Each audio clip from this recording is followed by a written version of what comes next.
الحمد لله رب العالمين والصلاة والسلام على سيد الأنبياء والمرسلين محمد وآله وصحبه أجمعين أما بعد فأعوذ بالله من الشيطان الرجيم بسم الله الرحمن الرحيم يا أيها الذين آمنوا عليكم أنفسكم لا يضركم من ضل إذا اهتديتم وقال تعالى أقيموا الصلاة صدق اللہ العظیم وقال النبی صلی اللہ علیہ وسلم یا بلال اقم الصلاة وارحنا به رواہ ابو داود او کما قال علیہ الصلاة والتسلیم۔ عزیز بزرگوں، قرآن مجید کی میں نے ایک آیت پڑھی ہے۔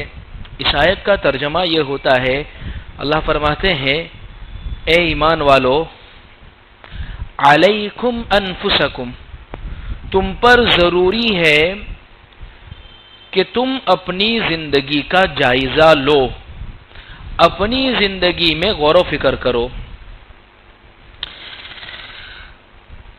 آج ایک بات جو ہم مسلمانوں میں بہت زیادہ عام ہو گئی ہے اور بہت زیادہ دیکھنے میں آ رہی ہے، وہ یہ ہے کہ مسلمان کا اچھا خاصا طبقہ اور اچھے خاصے لوگ وہ دین کی موٹی موٹی باتیں اور دین کے مین علم سے اس سے بھی بے خبر ہے اور محروم ہے۔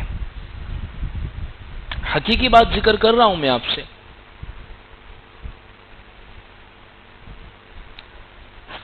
یہ معلوم ہمیں اس وقت ہوتا ہے جب کسی شخص سے دینی کوئی مسئلے پر، جو بہت موٹا مسئلہ ہے، عام مسئلہ ہے، اس پر جب ان سے بات ہوتی ہے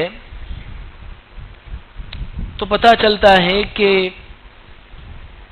یہ علم تو بنیادی علم ہے، ضروری علم ہے جو مسلمان کو آنا چاہیے، لیکن وہ بھی علم مسلمانوں میں موجود نہیں ہے۔ بہت افسوس کی بات ہے۔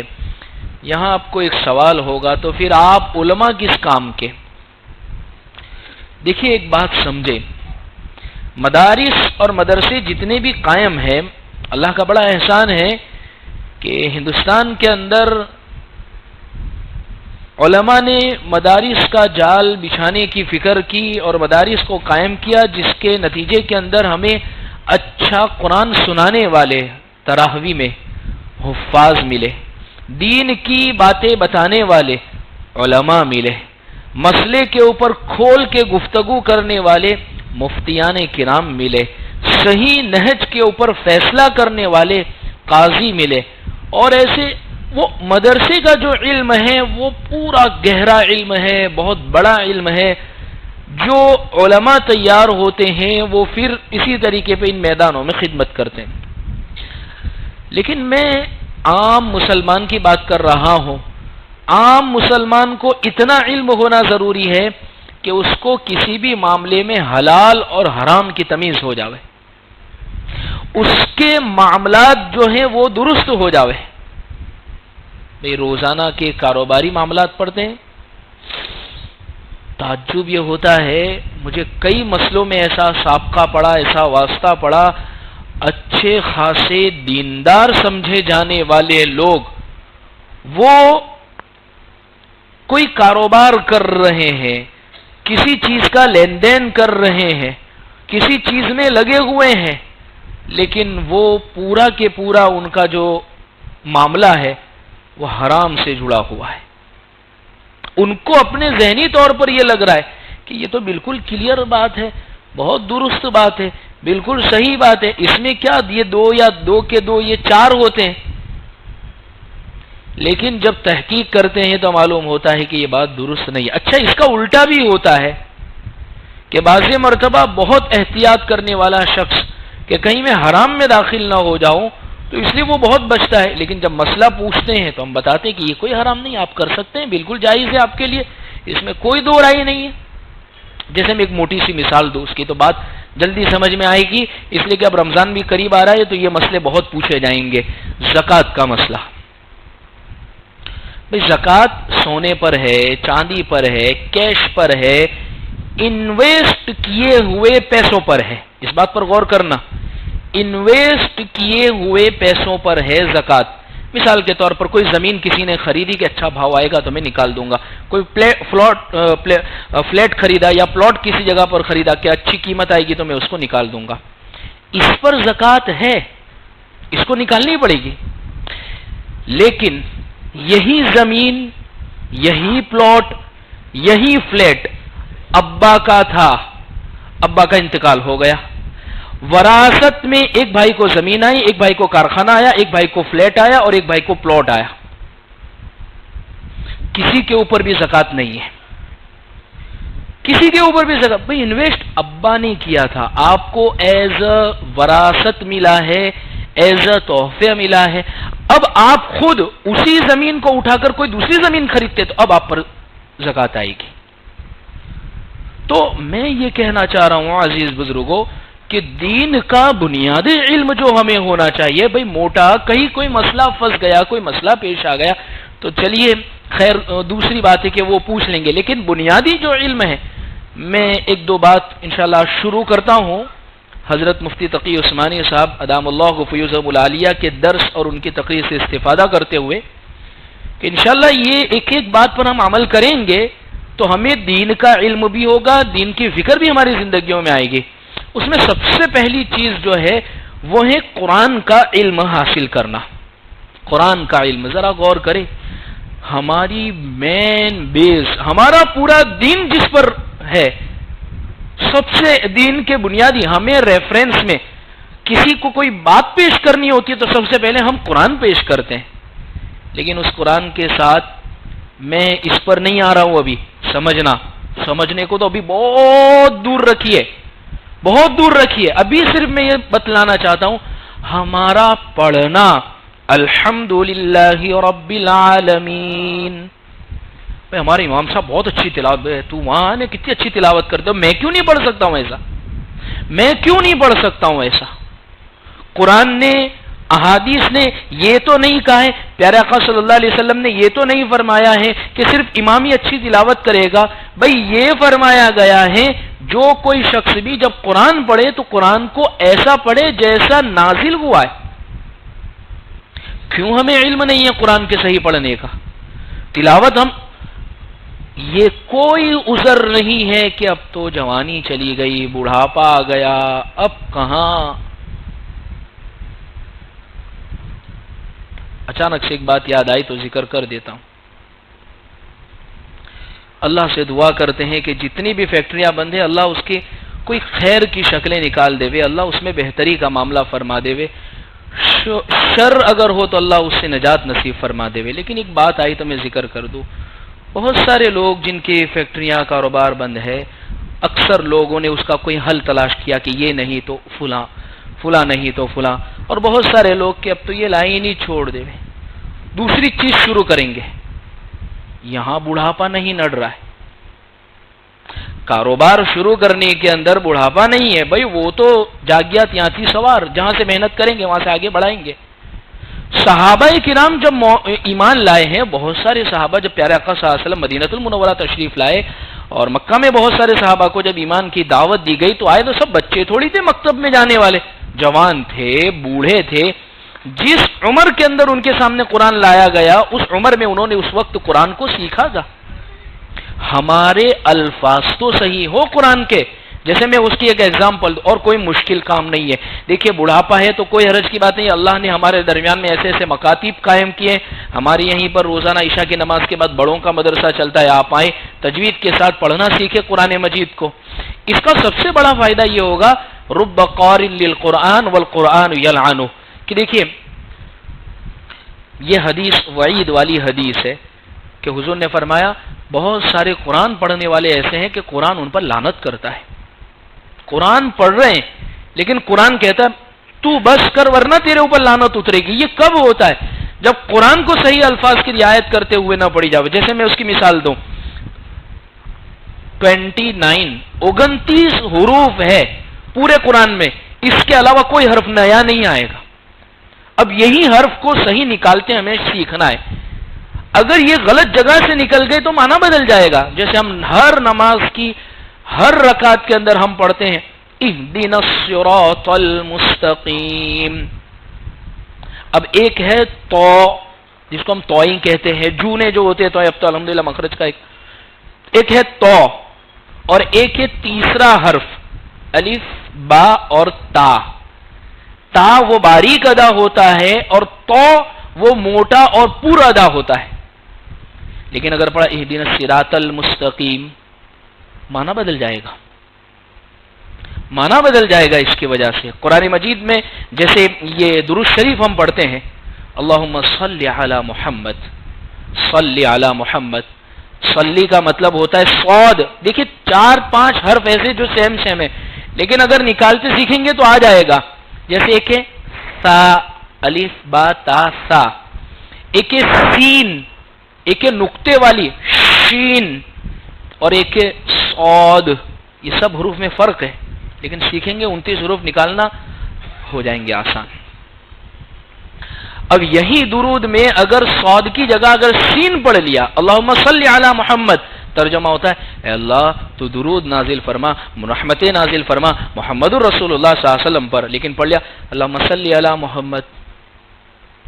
ایسا ترجمہ ہوتا ہے، بولتے بھی ڈر لگتا ہے کہ اللہ تو تلوار سے مار دے محمد صلی اللہ علیہ وسلم کو. سین سے نکالنے کا ترجمہ یہ ہوتا ہے. ایک بہت قریب ایک لفظ ہے، جیسے قرآن میں ہے قلب. قلب قلب کا مطلب ہوتا ہے بڑے قوف سے قلب، دل، اور وہیں پر اگر پڑھ دیا قلب چھوٹا کاف تو اس کا مطلب ہو جائے گا کتا. کہاں دل اور کہاں کتا. عزیز بزرگوں، میں صرف آپ حضرات کی خدمت میں یہ بات ذکر کرنا چاہتا ہوں کہ اللہ رب العزت نے یہ جو قرآن میں فرمایا کہ فَإِذَا قَرَأْنَاهُ فَاتَّبِعْ قُرْآنَهُ، حضرت جبرائیل علیہ السلام جب قرآن لے کر آتے تھے تو آپ پڑھ کے بتاتے تھے حضور کو، حضور اس کو ایسے پڑھنا ہے.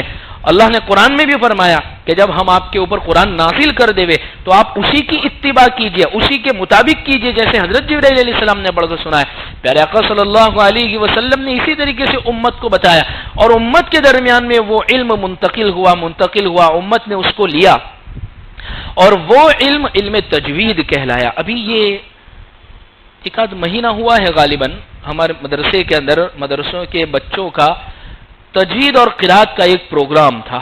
تجوید اور قرات یعنی بچوں نے صرف اس میں اچھے طریقے پر اپنی قراتوں کو پیش کیا. دیکھیے یہ پروگرام ایسا تھا کہ خالی مدرسے کے بچوں میں اگر رکھ لیا جاتا تو بھی کوئی حرج کی بات نہیں تھی کیونکہ صرف قرآن ہی تھا، لیکن ہم نے 2-3 وجوہ سے اس پروگرام کو عام کیا. نمبر 1 بچوں کی ہمت افزائی ہو. نمبر 2 قرآن کیسے پڑھا جاتا ہے اور قرآن پڑھنے کا انداز کیا ہوتا ہے وہ لوگوں کے درمیان میں آوے. یہ بہت بڑی بات ہے. پیر ذوالفقار صاحب ادام اللہ کو فیوسم العالیہ نے حضرت نے ایک واقعہ لکھا ہے قاری عبد الباسط کا. بہت نے ہم نے نام سنا، ہم نے قراتیں بھی سنے، جتنے بوڑھے حضرات ہیں انہوں نے کئی قراتیں سنے قاری عبد الباسط کی. کیسا پڑھتے تھے؟ جب وہ پڑھتے تھے تو وہ لوگ جن کو خبر بھی نہیں ہے کہ یہ کیا پڑھا جا رہا ہے، مسلمانوں کی بات نہیں کر رہا ہوں، غیر مسلموں کی بات کر رہا ہوں، وہ بھی رویا کرتے تھے. اور ہمارے سامنے تو قرآن حدیث میں واقعات موجود ہے. یہ کفار قریش مکہ کے رہنے والے، یہ لوگ جو ایمان نہیں لائے تھے، یہ کیا کرتے تھے؟ چھپ چھپ کے قرآن سنتے تھے کیونکہ ہے اتنا جاذبیت لیے ہوئے یہ قرآن. اس لیے ہمیں اپنی زندگی کے اندر چند جو باتیں پیدا کرنی ہے، چند عمل جو لانے ہیں، اسے سب سے پہلی بات میں یہ آپ کی خدمت میں ذکر کرتا ہوں قرآن کا علم، قرآن صحیح پڑھنے کا علم. دیکھیے یاد رکھیں، میں ایک بات آئی تو ذکر کر دوں. ہم قبر میں جب بندے کو رکھا جاتا ہے تو یہ جو مٹی کا جو تصور ہے کہ بھئی کل کی مٹی لاؤ، یاسین کی مٹی لاؤ، عہد نامہ لاؤ، حالانکہ اس کی کوئی ضرورت نہیں ہے. آپ پڑھ دیجئے، اللہ سیدھے پہنچا دیں گے، اس لیے کہ اس مٹی پر آپ نے دم کیا ہوا ہے، وہ مٹی پاک ہو گئی. اب دیکھیے مردہ جو ہے، میت جو ہے، اس کی لاش پھٹے گی، پھولے گی، ناپاکی پھیلے گی. اس کی وجہ سے یہ نہ ہو کہ اللہ کے نام کی بے ادبی ہو. لہذا آپ پڑھ کے سیدھے پہنچا دیے اللہ سننے. یہی تو وجہ ہے ہم جب نماز جنازہ پڑھتے ہیں تو ہم نماز جنازہ کہاں پڑھتے ہیں؟ ذرا غور کرنا، کہاں پڑھتے ہیں؟ اگر کوئی باہر سے جنازہ یہاں لایا گیا ہے تو ہم باہر صحن میں پڑھتے ہیں. ہم قبرستان جاتے ہیں تو نماز جنازہ کے لیے الگ جگہ کیوں بنائیں گے؟ مسجد میں کیوں نہیں پڑھا دیتے؟ کیوں نہیں پڑھا دیتے مسجد میں؟ وجہ یہ ہے کہ میت کی پاکی ناپاکی کا کوئی بھروسہ نہیں ہوتا، کبھی اس کی پیشاب نکل گئی، پاخانہ، خون کہیں سے بہ رہا ہے، آپریشن ہوا ہے، لہذا اس وجہ سے یہ کیا جاتا ہے. خیر، میں اس پر یہ بات سنانا چاہتا ہوں کہ میت کو جب قبر میں رکھا جاتا ہے تو حدیث پاک میں آتا ہے کہ دیکھیے فرشتے، کچھ فرشتے وہ ہے جو اس کے آزو بازو میں آ کے کھڑے ہو جاتے ہیں اس کے نیک عمل کو لے کر. جیسے اس نے کسی کی مدد کی، غریب کی مدد کے لیے وہ چل کر گیا تو وہ سارے عمل پیر کی طرف آ کے کھڑے ہو جاتے ہیں. صدقہ، زکوٰۃ، اللہ کے راستے میں خرچ کرنا، وہ سارے کے سارے کام سیدھے ہاتھ کی طرف آ کے کھڑے ہو جاتے ہیں. نفلی عبادتیں جتنی بھی کی وہ سب کے سب الٹے ہاتھ کی طرف آ کے کھڑی ہو جاتی ہے.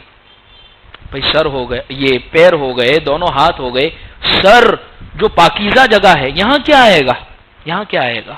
لکھا ہے کتابوں میں یہاں پر قرآن کی تلاوت آ کے کھڑی ہو جاتی ہے. قرآن کا پڑھنا، قرآن کا پڑھنا کہ یہ بندہ بہت اچھا قاری تھا، یہ بہت بہترین مجھے پڑھا کرتا تھا، یہ ہمیشہ میری تلاوت کیا کرتا تھا.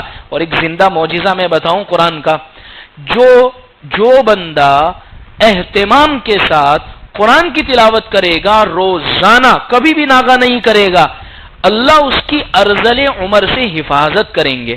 اور ارذل عمر کا مطلب ایسی عمر، ایسی زندگی، ایسا بڑھاپا جس میں سٹیا جاتا ہے، یعنی ڈائس کھسک جاتی ہے جس میں کہ کیا بول رہے ہیں، کیا بک رہے ہیں، ایل فیل بھی بول دیتے ہیں، گالی بھی بول دیتے ہیں، کبھی خیالی دنیا. یہ عمر سے اللہ حفاظت فرمائیں گے، ایسی عمر سے اللہ حفاظت فرمائیں گے.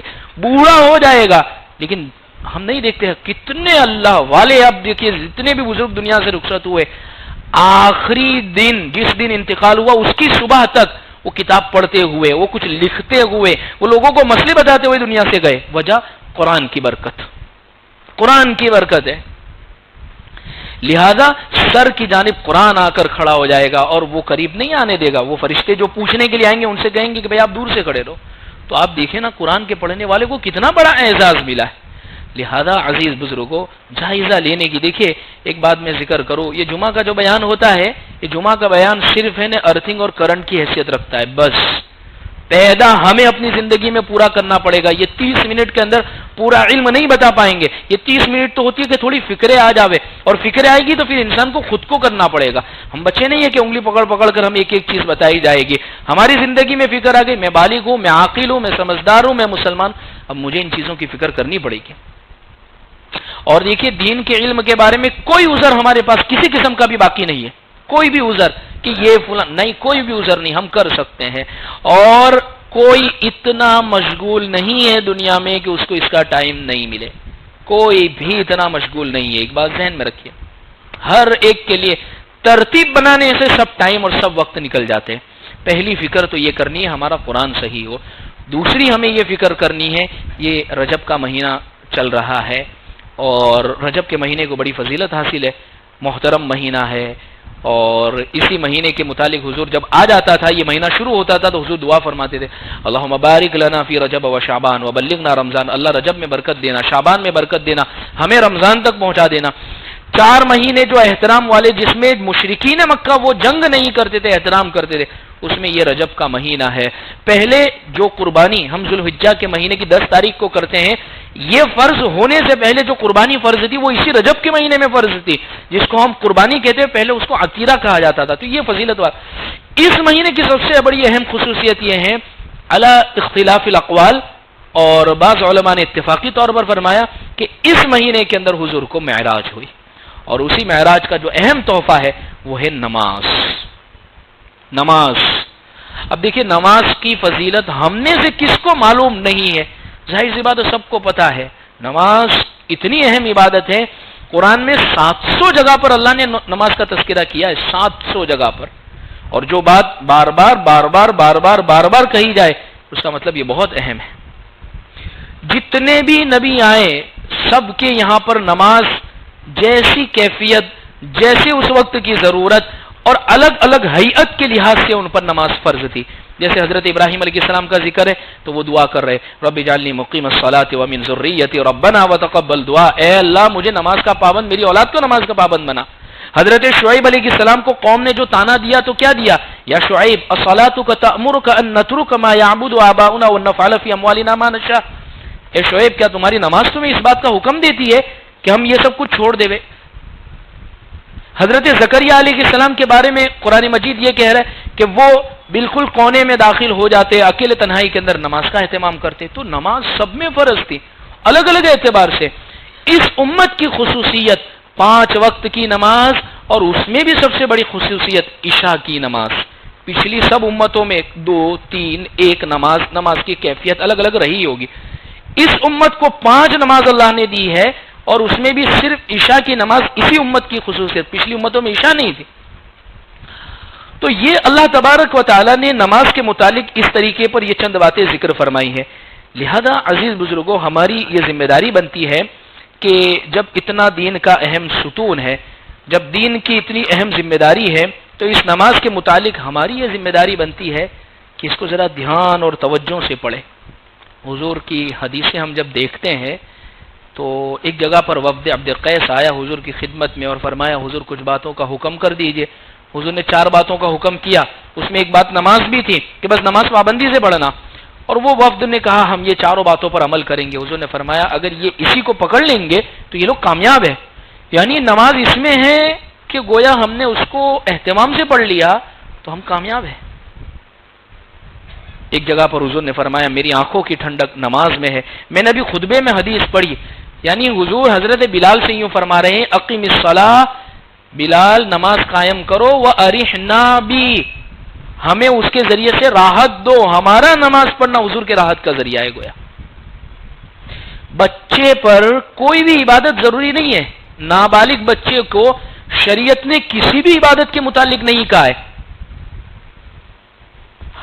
یعنی پریکٹس کروانا وہ ہماری باتیں ہوتی ہے. جیسے ہم روزہ بالغ ہوگا پھر فرض ہوگا، لیکن 8-9 سال میں بھی ہم بچے کو روزہ رکھوا دیتے، گلے میں ہار پہنا دیتے، بھائی ایک شوق کہ آگے چل کے یہ رکھے. لیکن شریعت نے یہ بھی نہیں کہا ہے، لیکن نہ حج کے متعلق، نہ زکوٰۃ کے متعلق، نہ روزے کے متعلق، لیکن نماز کے متعلق ضرور کہا ہے. مروا اولادکم وہو 7 سنین، آپ کی اولاد جب 7 سال کی ہو جاوے نماز کی تاکید کرو. 10 سال کی ہو جاوے نہ پڑھتے ہو تو ان کو تنبیہ کرو. کیوں نماز کے بارے میں کیوں اتنی تاکید؟ عادت اگر ابھی پڑے گی پوری زندگی یہ تاکید اور یہ عادت اس کی باقی رہے گی. لہذا عزیز بزرگوں، نماز کی یہ بہت اہم خصوصیت ہے. اچھا، نماز کے بارے میں ایک اور بات آپ غور کریں.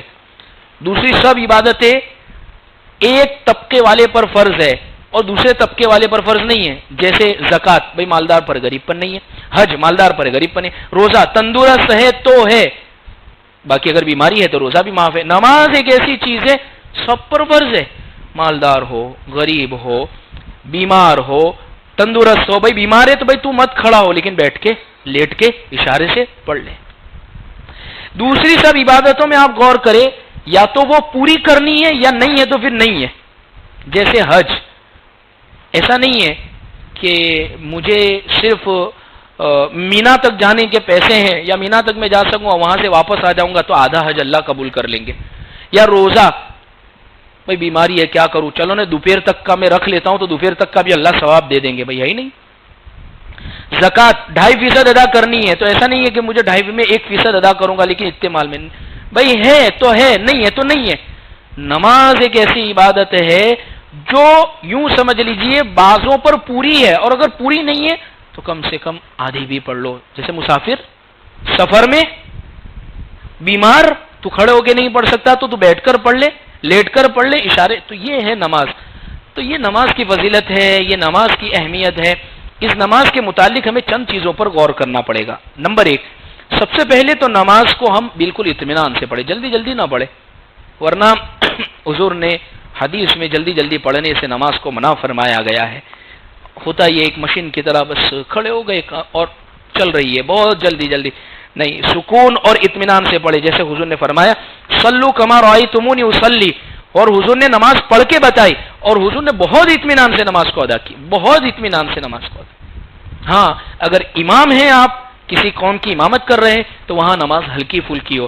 دیکھیے حضور نے جب بھی امامت کروائی امامت ہلکی پھلکی تھی، اور جب بھی تنہا نماز پڑھی ہے چاہے وہ تہجد ہو نفلیں ہیں تو صحابہ کے ہم روایت نہیں دیکھتے کہ پیچھے ایک صحابی نے آ کر نیت باندھ لی تو کتنی لمبی نماز کہ جس میں 5-6 پارے سپارے پڑھ لیے.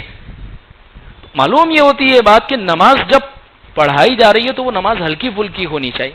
خیر، تو نماز جو ہو وہ جلد بازی کے ساتھ نہ پڑھی جاوے، ایک بات. دوسری بات یہ ہے کہ نماز خشوع خضوع کے ساتھ پڑھی جاوے. خشوع کا مطلب مکمل طور پر بس ہم ایک جانب لگ گئے ہو. ہوتا یہ ہے جیسے آپ نماز میں غور کریں تو سب سے پہلے نماز شروع ہماری کہاں سے ہوتی ہے؟ اللہ اکبر. ہم اس کو کہتے ہیں ہاتھ اٹھانا. ہم اس کو کیا کہتے ہیں؟ ہاتھ اٹھانا. ہم اپنی عام زبانوں میں ہاتھ اٹھانا کب کس کو کہتے ہیں؟ ہاتھ اٹھانا عام زبان میں ہم کہتے ہیں کہ اس نے تو ہاتھ ادھر کر لیے، ہاتھ کھینچ لیے، اس کام میں سے اس نے ہاتھ اٹھا لیے. یعنی اس کا مطلب وہ یوں کہنا چاہتا ہے اب ہم آپ کی کوئی بات پر دھیان نہیں دیں گے. یہ نماز میں ہاتھ اٹھانا یہ سمبول ہے ہم نے پوری دنیا سے اب ہاتھ اٹھا لیے ہیں، اب ہم صرف ایک اللہ کی طرف لگنے والے ہیں. یہ ہے نماز. دوسری ساری عبادتیں غفلت کے ساتھ بھی ہو جائے گی. بھائی حج چلتے پھرتے ہو جائے گا، کھاتے پیتے بھی، زکوٰۃ ہو جائے گی. نماز میں جب لگے ہیں تو کوئی چیز کی طرف توجہ نہیں ہے.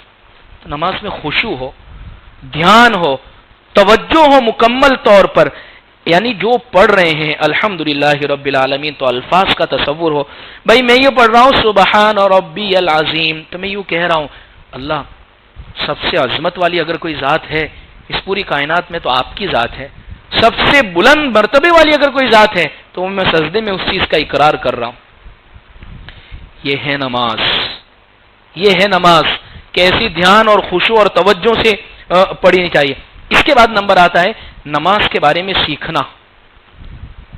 نماز کے فرائض کا ہم سب کو یہاں یہ پورا مجمع بیٹھا ہے ہم سب کو نماز کے فرائض معلوم ہے کہ یہ اگر غلطی کری نماز میں تو نماز ہوگی ہی نہیں. یہ فرائض اور ایک واجبات کہ اگر یہ آگے پیچھے ہوئے اس میں کمی بیشی ہوئی تو سجدہ سہو. ہمیں معلوم ہے کہ ہماری نماز کے اندر کب سجدہ سہو کرنے سے نماز درست ہو جائے گی. افسوس کی بات ہے، افسوس کی بات ہے عزیز بزرگوں. بہت چھوٹی چھوٹی مختصر کتابیں بھی مل جاتی ہیں جس میں ہم آپ پڑھ سکتے ہیں کہ جس میں فرائض کا علم ہو، نوافل کا علم ہو، واجبات کا علم ہو کہ بھئی یہ چیز اگر کمی ہوئی. ورنہ اکثر مسئلہ یہ ہوتا ہے کہ ہم نماز پڑھ لی لیکن اس میں کوئی بھول کر دی، بھئی سورت کو آگے پیچھے کر دیا، سجدے 3 کر دیے. مثال کے طور پر اتحیات دوسری رکعت میں بیٹھے تھے اور اتحیات پڑھنی تھی اور اس کے بعد آپ نے درود بھی پڑھ لی ہے، دعا بھی پڑھ لی ہے، پھر دھیان آیا، پھر کھڑے ہو گئے آپ اور نماز مکمل کر لی، سجدہ سہو بھی نہیں کیا آپ نے. تو ہوگا یہ کہ اس کی وجہ سے ہماری نماز ناقص ہوگی. تو دوسرا جو علم اور دوسری جو بیداری ہمیں اپنی زندگیوں میں لانی ہے وہ ہمیں اپنی نمازیں درست کرنی ہے. مسائل کے اعتبار سے بھی اس کی فکریں پیدا کرنی پڑے گی ہمیں اپنی زندگیوں میں. ورنہ نماز ایک ایسی چیز ہے کہ جب انسان نماز کی پابندی کرتا ہے، نماز کا اہتمام کرتا ہے، نماز کی فکر کرتا ہے تو اللہ اس کو دین کے دوسرے کاموں کی بھی فکر دے دیتے. بہت سارے گناہوں سے اللہ بچا لیتے نماز کی برکت سے. لہذا ہم اللہ سے دعا کرتے ہیں کہ جو کچھ بھی باتیں کہی گئی اللہ ہمیں ان باتوں پر صحیح معنی میں عمل کی توفیق عطا فرمائے. وآخر دعوانا ان الحمدللہ رب العالمین. ایک اعلان یہ ہے انور بھائی بسورا والے بیمار ہیں، اللہ ان کو شفاء کامل عطا فرمائے، ان کے لیے دعا فرمائے. اور ایک ہمارے عمران بھائی مسجد کے ہمارے مؤذن پچھلے کئی دنوں سے وہ بیمار چل رہے ہیں. ابھی سانس دھڑکن تھوڑی کل تیز ہو جانے کی وجہ سے پھر ان کو ہسپتال لے جایا گیا. آپ تمام احباب سے گزارش ہے تو ان کے لیے خصوصی طور پر دعا کیے. کئی سالوں تک مسجد کی خدمت و انجام دے رہے ہیں، اس لیے آپ سے گزارش ہے ضرور جتنے بھی بیمار ہیں سب کے لیے دعا فرمائیں.